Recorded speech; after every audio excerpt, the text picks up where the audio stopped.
There's nothing so pleasing or so calming as a blazing hot cup of coffee. So it comes as no surprise to me that I learned the secret to happiness over one.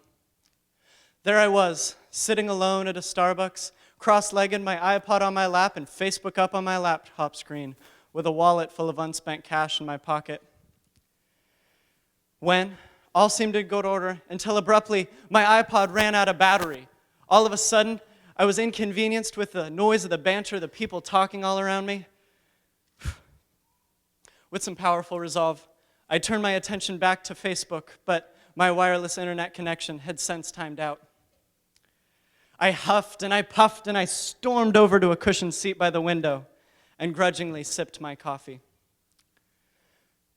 Without meaning to, I allowed my eyes to rest upon a pair of men eating pancakes in an IHOP across the street.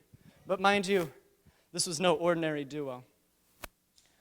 The first was a rich man with a blue designer sports coat, a gold watch around his wrist, and combed salt and pepper hair combed over his head.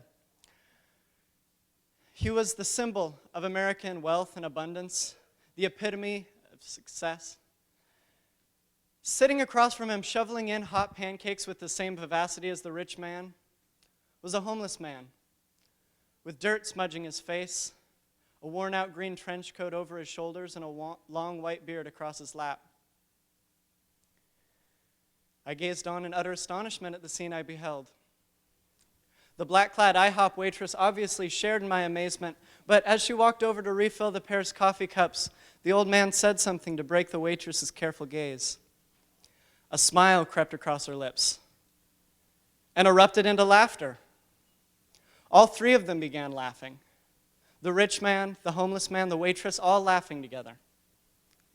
I looked back down at my iPod, I looked back at my laptop, and wondered how I ever could have craved such distraction, how I ever could have wanted to be violated by these obtrusive recorded sounds when surrounded by real people talking around me, how I ever could have been so engrossed in a social network while surrounded by real society.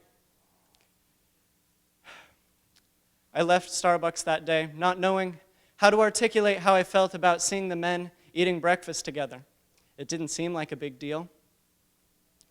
But I would return to Starbucks later that week, this time with new perspective. When I walked back through those cafe doors, I knew that happiness doesn't come from money or social networks, from iPods, or from anything you can buy at a store. Happiness comes from inside ourselves and from the people we share our lives with.